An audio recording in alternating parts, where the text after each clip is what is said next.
N-auzi cum Iisus te cheamă, o, de ce nu vrei să vii? Ori de câte ori te cheamă, tu te împotrivești să vii.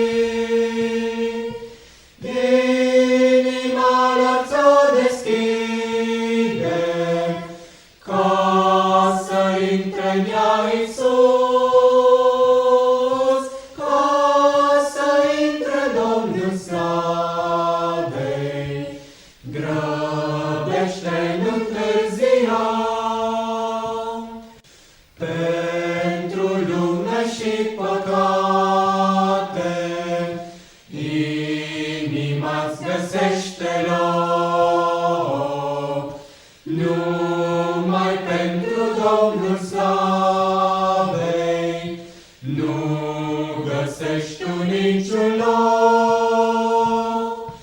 Inima lor ți-o deschide, ca să intre în ea Iisus, ca să intre Domnul slavei. Grăbește, nu întârzia, tot ce e deșert pe lume, tot ce în lume este rău, o, atâta vreme, frate, ți-a umplut sufletul tău. Inima lor ți-o deschide, ca să intre în ea Iisus, ca să intre Domnul slavei. Grăbește, nu întârzia. Acum Iisus bate, hai, deschide-i ușa-ndată și vei avea fericire, fericire într-adevăr.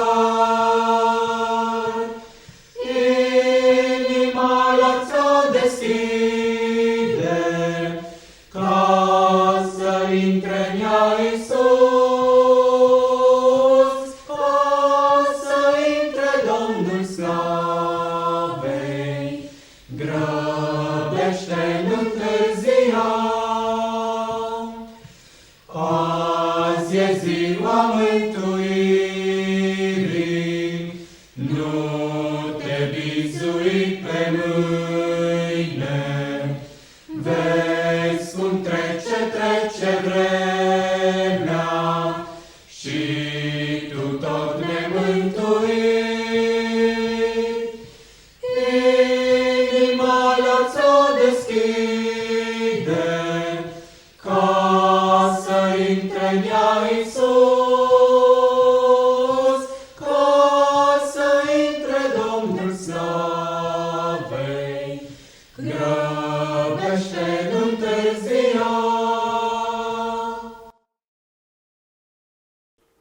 Vă salut, dragi frați și surori drage. Mulțumim lui Dumnezeu pentru ocazia aceasta pe care ne-o dă de a ne vedea prin aceste procese, prin aceste procedee tehnologice îngăduite de Dumnezeu. Și în vremea aceasta când suntem nevoiți să stăm depărtați unii față de alții.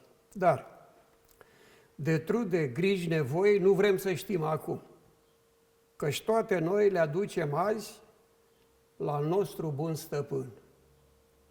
Și haideți să aducem împreună toate problemele noastre înaintea Lui și să le lăsăm înaintea Lui.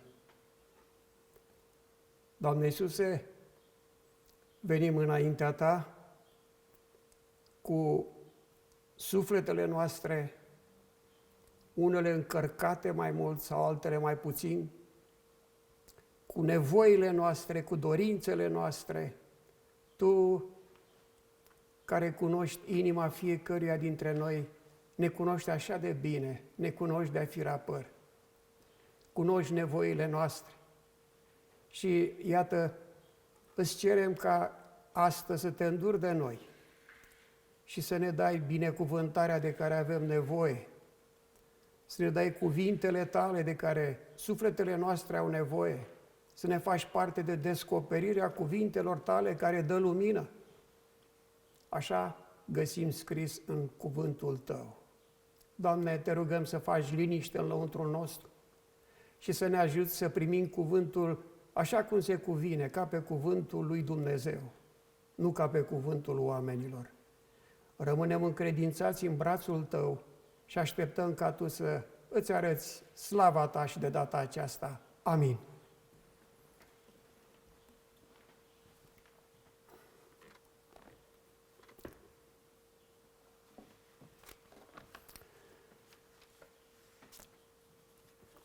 Doresc să deschidem cuvântul lui Dumnezeu în Evanghelia după Luca, la capitolul 19, și citim începând cu versetul 29.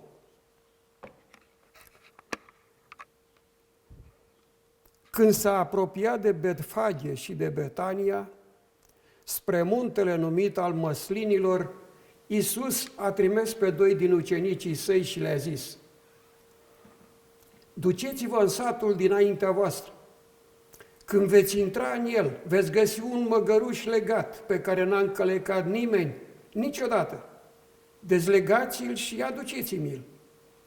Dacă vă va întreba cineva, pentru ce îl dezlegați? Să-i spuneți așa: pentru că Domnul are trebuință de el. Cei ce fuseseră trimiși s-au dus și au găsit așa cum le spusese Iisus.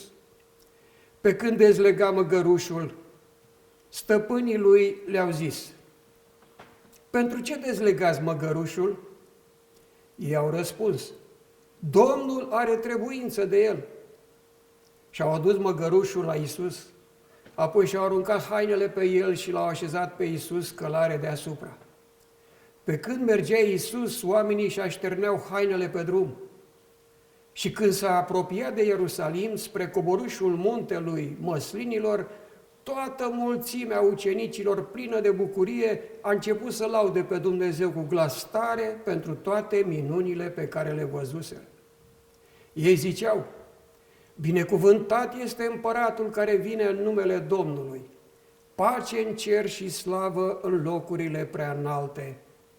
Unii farisei din popor au zis lui Iisus: învățătorule, ceartă-ți ucenicii. Și el a răspuns: vă spun că dacă vor tăcea ei, pietrele vor striga.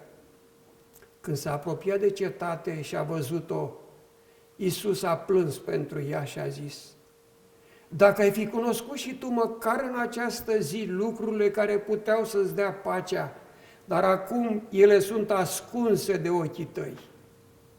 Vor veni peste tine zile când vrășmașii tăi te vor înconjura cu șanțuri, te vor împresura și te vor strânge din toate părțile. Te vor face una cu pământul, pe tine și pe copiii tăi din mijlocul tău, și nu vor lăsa în tine piatră pe piatră, pentru că n-ai cunoscut vremea când ai fost cercetat. Pe urmă a intrat în templu și a început să-i scoată afară pe cei ce vindeau și cumpărau în el. Și le-a zis: este scris, casa mea va fi o casă de rugăciune, dar voi ați făcut din ea o peșteră de tâlhari. Iisus învăța în toate zilele mulțimile în templu și preoții cei mai de seamă, cărturarii și bătrânii poporului căutau să-l omoare, dar nu știau cum să facă, pentru că tot poporul îi sorbea cuvintele de pe buze.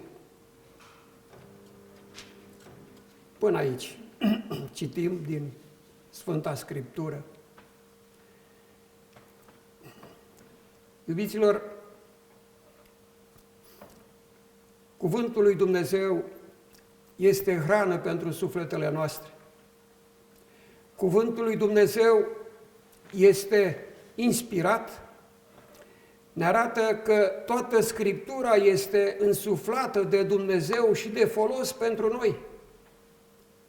Să ne învețe, să ne mustre, să dea înțelepciune în neprihănire, pentru ca omul lui Dumnezeu să fie desăvârșit și cu totul destoinic pentru orice lucrare bună.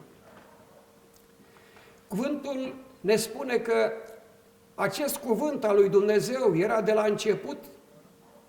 La început era cuvântul, ne spune în Evanghelia după Ioan, la capitolul 1, la început era cuvântul și cuvântul era cu Dumnezeu și cuvântul era Dumnezeu. El era la început cu Dumnezeu. Aici este vorba despre Domnul Iisus Hristos, care este din veșnicii și împreună cu Dumnezeu Tatăl, împreună cu Dumnezeu Duhul Sfânt, au plănuit ceva în favoarea noastră a pământenilor. Apostolul Pavel ne spune în epistola către Roman, la capitolul 1, că Evanghelia lui Dumnezeu privește pe Fiul lui Dumnezeu, după trup născut din sămânța lui David, dar în ce privește Duhul Sfințeniei, dovedit cu putere că este Fiul lui Dumnezeu prin învierea morților. Deci, o Evanghelie fără Domnul Iisus Hristos nu e Evanghelie. Evanghelia întotdeauna îl pune pe Domnul Iisus Hristos în centrul atenției noastre. În Vechiul Testament vedem că prorocii care au vorbit din partea lui Dumnezeu primeau din partea lui Dumnezeu descoperiri cu privire la Domnul Iisus Hristos. Ei vorbeau despre Domnul Iisus Hristos și viața Domnului Iisus Hristos și mântuirea care trebuia să ne aducă Domnul Iisus Hristos erau subiectele lor preferate. Spune că ei cercetau să vadă ce vremuri avea în vedere Duhul lui Dumnezeu când vorbea prin ei, Duhul lui Hristos, cum specifică Apostolul Petru, vorbea prin ei și ei voiau să știe care este vremea când se vor împlini lucrurile acestea despre care vorbeau ei.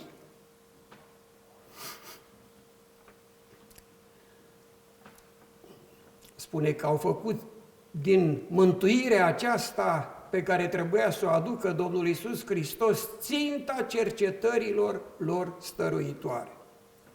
Astfel, în cartea Genesa vorbește cuvântul lui Dumnezeu făcând o prorocie despre Domnul Iisus Hristos că El va zdrobi capul șarpelui. Acolo vorbește despre sămânța femeii, va zdrobi capul șarpelui. Era vorba despre Domnul Iisus Hristos.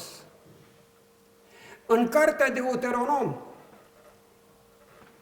Moise face și el o prorocie despre venirea Domnului Iisus Hristos atunci când spune că Domnul Dumnezeu vă va ridica din mijlocul vostru un proroc ca mine, de el să ascultați. Căuta să îndrepte privirile oamenilor încă de atunci, Moise însuși fiind proroc. Apoi, în Psalmul 16, vorbește cuvântul lui Dumnezeu tot despre Domnul Iisus Hristos, ca fiind prea iubitul lui Dumnezeu, care avea să moară, dar nu avea să treacă prin putrezire. Deci ceea ce ne arată că Domnul Iisus Hristos, chiar dacă va muri, El va învia, nu va rămâne pentru totdeauna în mormânt. În cartea prorocului Isaia, la capitolul 7, versetul 14, prorocul vorbește despre faptul că Fecioara va naște un fiu căruia îi vei pune numele Emanuel, care însemnează Dumnezeu este cu noi. Domnul Iisus Hristos, prorocit din vechime. La capitolul 40, tot prorocul Isaia vorbește la capitolul 11 că El își va paște turma ca un păstor, va lua miei în brațe, îi va duce la sânul Lui și va călăuzi blând oile care alăptează. Era o anticipare a vieții Domnului Iisus Hristos pe pământul acesta atunci când El a spus: eu sunt păstorul cel bun, păstorul cel bun își dă viața pentru oi. Ce să mai zicem de capitolul 53, tot din capitolul de la prorocul Isaia, când acolo se vede că prorocul parcă ar fi asistat deja la răstignirea Domnului Iisus Hristos, chiar dacă prorocia era cu circa 700 de ani înainte de a se întâmpla lucrurile despre care vorbea el. Când spune că Domnul Iisus Hristos era disprețuit și părăsit de oameni, om al durerii și obișnuit cu suferința, era așa de disprețuit că ți întorceai fața de la El și noi nu l-am băgat în seamă. Totuși El suferințele noastre le-a purtat și durerile noastre le-a luat asupra Lui. Și noi am crezut că este lovit de Dumnezeu și smerit, pedepsit de Dumnezeu. Dar adevărul era altul. El era străpuns pentru păcatele noastre, zdrobit pentru fără de legile noastre. Pedeapsa care nouă ne dă pacea a căzut peste El și prin rănile Lui suntem tămăduiți. În cartea prorocului Ieremia se vorbește despre Domnul Iisus Hristos și despre anumite acțiuni și stări care sunt nu numai lucruri care s-au întâmplat, ci vorbește despre stări de lucruri care se vor întâmpla în viitor, vorbind tot despre Domnul Iisus Hristos, când El va veni ca să împărățească pe pământ, să aducă și să instaureze vremea aceasta a păcii. Într-adevăr, acum nu este pace pe pământ.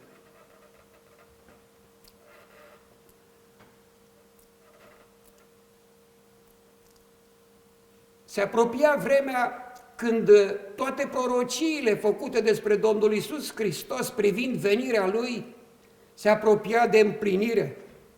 Și vorbește Apostolul Pavel către credincioșii din Galatia și le spune: dar când a venit împlinirea vremii, Dumnezeu a trimis pe Fiul Său ca să ne răscumpere.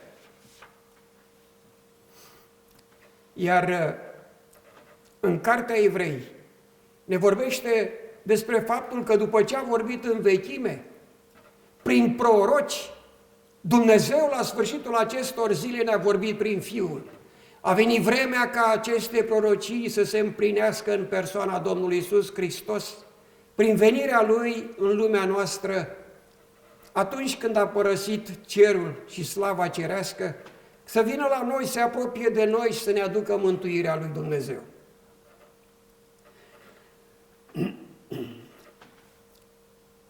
Apostolul iubirii Ioan vorbește și el la capitolul 1, versetul 14, că acest cuvânt s-a făcut trup și a locuit printre noi, plin de har și de adevăr. A venit Domnul Iisus Hristos la noi pe pământ. A venit în chip umil, în chip smerit, s-a născut într-un staul, a fost pus într-o iesle după ce a fost înfășat. Și ne spune mai târziu Domnul Iisus Hristos că vulpile au vizuini, iar păsările cerului au cuiburi, dar Fiul omului n-are unde-și pleca capul. Ce sărăcie!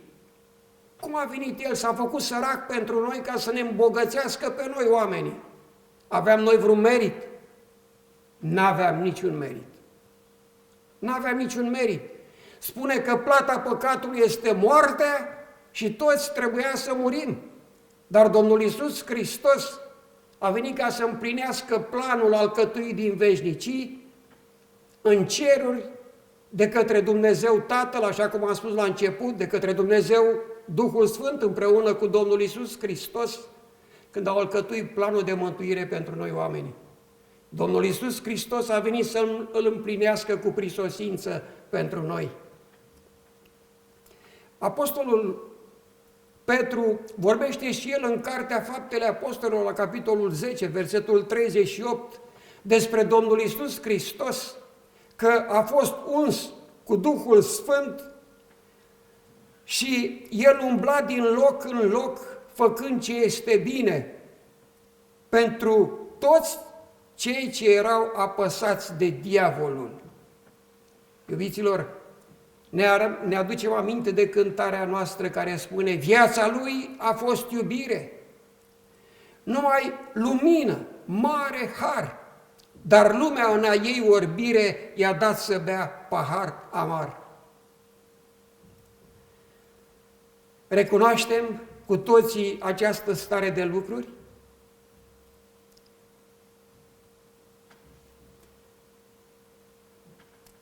Domnul Iisus Hristos mângâia pe cei ce se aflau în vreun necaz. Domnul Iisus Hristos, într-adevăr, a umblat din loc în loc și a făcut numai bine. El s-a apropiat de acea văduvă care își ducea la cimitir pe unicul ei fiu, care murise. Și Domnul Iisus Hristos se apropie de văduvă în durerea ei și o mângâie spunându-i: nu plânge. Apoi s-a apropiat de fiul ei mort și i-a dat din nou viață, redându-l spre bucuria femeii, redându-l din nou mamei îndurerate. Ce milă, ce îndurare! Domnul Iisus Hristos a înviat și alți morți. Domnul Iisus Hristos a prefăcut apa în vin, aducând din nou bucurie celor care se întristaseră de pe urma faptului că rămăseseră fără motivul bucuriei lor. Apoi, Domnul Iisus Hristos, în cei 3 ani și jumătate, vorbind cu ucenicii, cu cât se apropia momentul ca să îi părăsească, prin lucrarea de la Golgota, Domnul Iisus Hristos spunea ucenicilor că Fiul omului va fi dat în mâinile păcătoșilor. Ei îl vor batjocori, îl vor răstigni, dar a 3-a zi va învia. I-a prevenit pe ucenici, le-a spus cel puțin de 3 ori despre aceste lucruri care se vor întâmpla. Ucenicilor parcă nu le venea să creadă aceste cuvinte. Și iată că ne apropiem încet de momentul când și aceste cuvinte ale Domnului Iisus Hristos trebuiau să se împlinească. Iată-l acum, în ultima duminică dinaintea răstignirii Domnului Iisus Hristos, partea pe care am citit-o din Evanghelia după Luca. A căutat să împlinească Domnul Iisus Hristos tot ce era scris cu privire la El. Cartea prorocului Zaharia vorbește despre faptul că Domnul Iisus Hristos avea să își facă intrarea în Ierusalim călare pe un mânz, așa cum găsim scris în cartea prorocului Isaia la capitolul 9.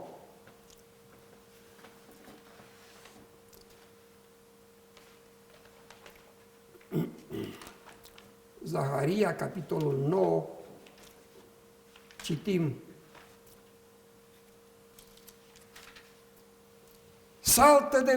la versetul 9, saltă de veselie, fiica Sionului, strigă de bucurie, fiica Ierusalimului, iată că împăratul tău vine la tine, el este neprihănit.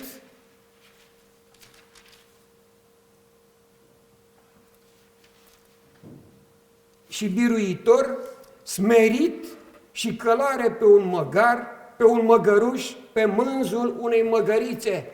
Domnul Iisus Hristos a căutat să împlinească și această prorocie despre El. A solicitat un măgăruș și a încălecat pe el și așa și-a făcut intrarea în Ierusalim. Zicem noi intrarea triumfală în Ierusalim. Toată lumea se bucura, știi că oamenii își așterneau hainele pe drum, alții tăiaseră ramuri de finic și așterneau pe drum sau formaseră ca un fel de arc de cerc pe drumul pe care urma să treacă Domnul Iisus Hristos, pe sub acest arc de triumf, să zicem așa. Toți erau bucuroși, veselie mare, dar ne arată cuvântul lui Dumnezeu că unul plângea. Și acest unul care plângea era însuși Domnul Iisus Hristos, care venise pe pământ la noi ca să ne aducă mântuirea lui Dumnezeu. De ce plângea? Pentru că el fusese respins de nenumărate ori, chiar de poporul lui. A venit la ai săi și ai săi nu l-au primit. Dar tuturor celor ce l-au primit, adică celor ce cred în numele Lui, le-a dat dreptul să se facă copii ai lui Dumnezeu. Așa cum spune evanghelistul Ioan în capitolul 1. Iubiților, ne arată Domnul Iisus, ne arată cuvântul lui Dumnezeu că Domnul Iisus Hristos a fost într-o ascultare permanentă și într-o legătură permanentă cu Dumnezeu Tatăl. A căutat să facă tot ceea ce i-a spus Dumnezeu Tatăl să facă.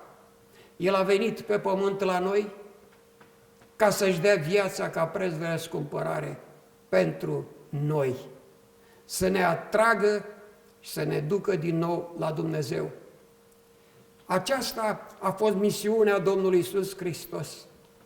Și când ne gândim că El a început să plângă într-un moment în care ceilalți se bucurau, gândim că Domnul Iisus Hristos se avertizase pe cei din poporul Lui. Lumina, mai este puțină vreme în mijlocul vostru, spune la capitolul 12 din Evanghelia după Ioan. Lumina mai este puțină vreme în mijlocul vostru. Umblați ca unii care aveți lumina, ca să nu vă cuprindă întunericul. Era o vreme când Domnul Iisus Hristos a stat în mijlocul poporului evreu. Și acum, vremea aceasta se apropia de sfârșit, ei, rămânând în întuneric prin respingerea Domnului Iisus Hristos.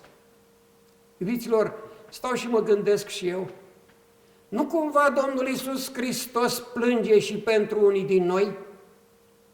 Nu cumva Domnul Iisus Hristos este acela care varsă lacrimi atunci când cuvântul Lui se vestește și atâția din cei care ascultă îi resping chemarea Lui?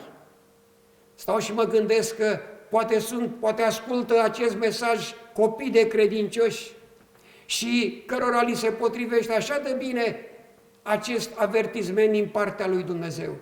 De câte ori am vrut să strâng pe copiii tăi, cum își strânge găina puii sub aripi și n-ați vrut. N-ați vrut. Iubiți copii de credincioși, ca unul care sunt și eu copil de credincios, știu și eu ce înseamnă avertizarea din partea lui Dumnezeu. Știu ce înseamnă ca să-ți vorbească Dumnezeu și tu să spui, mai am timp, mai este timp, nu e vremea acum, încă sunt copil, încă sunt tânăr și așa mai departe și vreau să-mi petrec, vreau să gust și eu din plăcerile lumii acesteia. Domnul Iisus Hristos zice, n-ai cunoscut vremea când ai fost cercetat, va fi o vreme când va fi prea târziu. Și atunci, să vrei să fii mântuit și nu o să mai poți. Iubite copil de credincios și iubiți ascultători, priviți cu toată seriozitatea la jertfa Domnului Iisus Hristos, Priviți cu toată seriozitatea la chemarea Domnului Iisus Hristos, care și în ziua aceasta cheamă la El pe toți cei trudiți și împovărați ca să le dea odihnă pentru sufletele lor. Iubiților, nu dați cu piciorul chemării Domnului Iisus Hristos, pentru că vine vremea de întuneric și nu mai puteți auzi Evanghelia Harului lui Dumnezeu. Acest har al lui Dumnezeu care aduce mântuire pentru toți oamenii. Căutați să prindeți prilejul acesta astăzi, chiar dacă lumea se bucură într-un fel sau altul, dar și acum, de data aceasta, anul acesta, se bucură mai limitat, pentru că sunt condițiile așa cum sunt. Chiar dacă lumea se bucură și consideră că fericirea lor și bucuria lor constă în vin și în alte preparate culinare, totuși, iată pe Domnul Iisus Hristos cum e întristat chiar într-o zi de veselie pentru poporul Israel. Iubiților, nu dați cu piciorul mântuirii Domnului Iisus Hristos. Astăzi este vremea harului. Astăzi oamenii se pot întâlni cu Dumnezeu. Astăzi se vestește cuvântul lui Dumnezeu și cine dă năvală, intră în împărăția lui Dumnezeu. Spune cuvântul lui Dumnezeu că cine dă năvală, pune mâna pe ea. Pe ce? Pe împărăția lui Dumnezeu. Intră în grația lui Dumnezeu, intră în mântuirea lui Dumnezeu. Iubiților, ne arată aici cuvântul că este o vreme de cercetare. Este o vreme, așa cum spune și înțeleptul Solomon în cartea Eclesiastul. Pentru toate lucrurile este o vreme, așa este o vreme de cercetare acum. Domnul Iisus Hristos vrea să ne cerceteze prin cuvântul Lui, vrea să ne cerceteze prin Duhul Lui care se ține după noi și vrea să ne încredințeze că Domnul Hristos ne iubește. Vrea să ne încredințeze că Dumnezeu ne iubește. Din partea dumnezeirii toată deschiderea. Din partea celui rău vine amânarea. De cine vrei să asculți, iubite ascultător? De cine vrei să asculți? Poate că Domnul Iisus Hristos a îngăduit în viața ta să stai pe un pat de suferință, tu, copil de credincios, și acolo să te gândești la viața pe care ai trăit-o în casa părintească, la versetele pe care ți-au învățat părinții să le spui, la cântările pe care le auzeai în casa părintească. Acolo stai și te gândești la rugăciunile care se înălțau împreună cu părinții. Poate stai să te gândești la drumul pe care te-au învățat părinții spre adunare. Îți dă Dumnezeu un moment de cercetare. Să cunoști vremea aceasta a cercetării, ca să nu ți se spună mai târziu, n-ai cunoscut vremea când ai fost cercetat. Poate că Domnul Hristos a îngăduit ca să treci printr-o lecție și să cazi la vreun examen, fie la examen de școală, fie la examen de promovare, într-o funcție sau alta. Să știi că toate acestea erau chemări ale Harului lui Dumnezeu. Nu au fost acțiuni ale lui Dumnezeu care a vrut să se răzbune pe tine. Nu, au fost chemări ale Harului lui Dumnezeu. Poate că ți-a plecat în veșnicie cineva drag și te-ai răsculat împotriva lui Dumnezeu și ai zis, de ce? De ce, Doamne? De ce ai îngăduit lucrul acesta? Dar Domnul Iisus Hristos este acela care face rana și tot El o leagă. Câți în urma plecării în veșnicia părinților s-au întors la Dumnezeu? Câți? Mulți! Dumnezeu s-a folosit și de lucrul acesta ca să-i trezească. Și multe alte exemple. Poate că ai trecut printr-un divorț în viață și Dumnezeu ți-a arătat că fără El nu există fericire. Așa cum spune cântarea noastră 18, în afară de Iisus nu este fericire.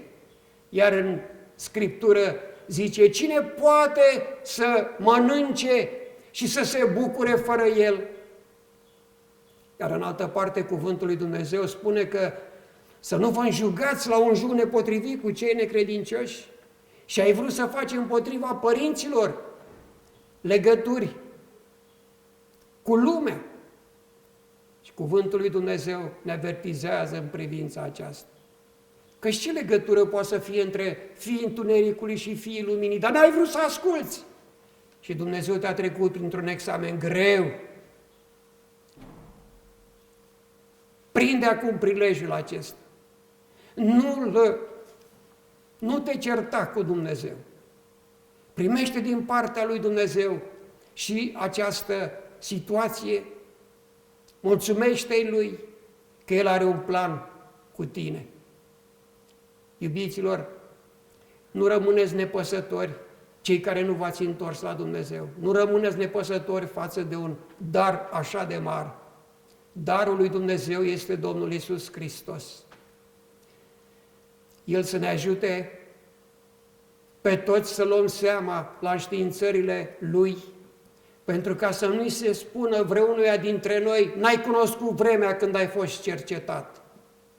Și de câte ori am vrut să te strâng, de câte ori am vrut să-ți vorbesc, de câte ori am vrut să te avertizez, dar n-ai vrut.